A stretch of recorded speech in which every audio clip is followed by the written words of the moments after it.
Hello friends, let us now learn some important points about Western blotting technique. Okay, so in the Western blotting technique, first we will take a sample. Okay, so just think that this is a test tube which is containing the sample of many proteins, group of proteins. It is done for identifying the proteins. So this is the sample which is containing proteins from cells, bacteria, tissue, any proteins. Okay, and in these proteins are first poured onto a gel. So we have a gel cassette, which is this is the gel cassette, which is actually, so this is the nitrocellulose sheet which is containing, which is in a tank. Okay, now you will pour this solution into this tank.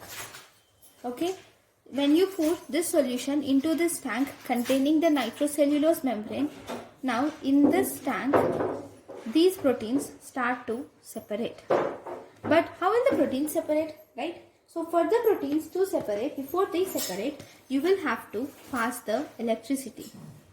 Okay, with the help of the electricity machine, you will have to pass positive charge and negative charge. That is, electricity should be passed.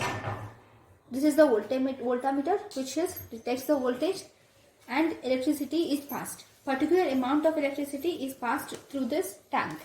Okay, because of the electricity, this sample will start separating.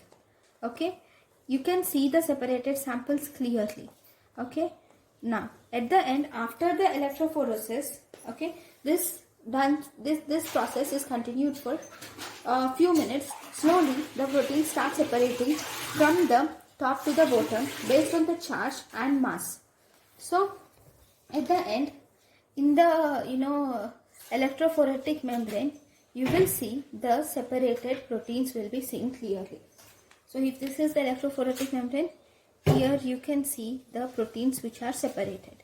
Okay, this Western blotting is done for separation of proteins.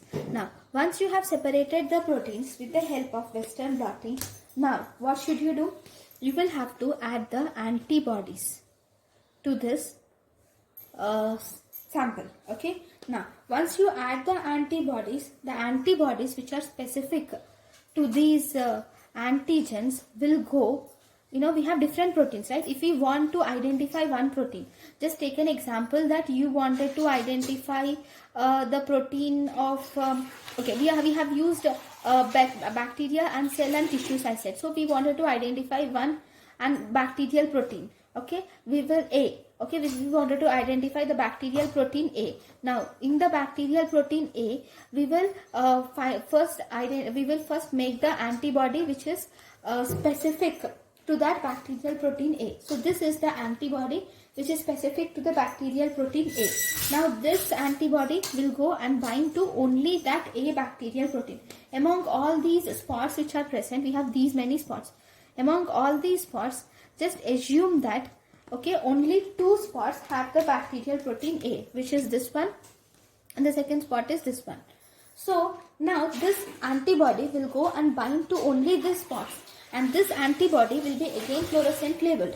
Because this antibody will be fluorescent labeled, now this antibody will go and bind to this 2 sites, and then you can see that when you put it under an X-ray or radiograph, or when you put it under UV light, okay, this fluorescent probe which is inserted to this antibody, that gets illuminated in these only 2 sites.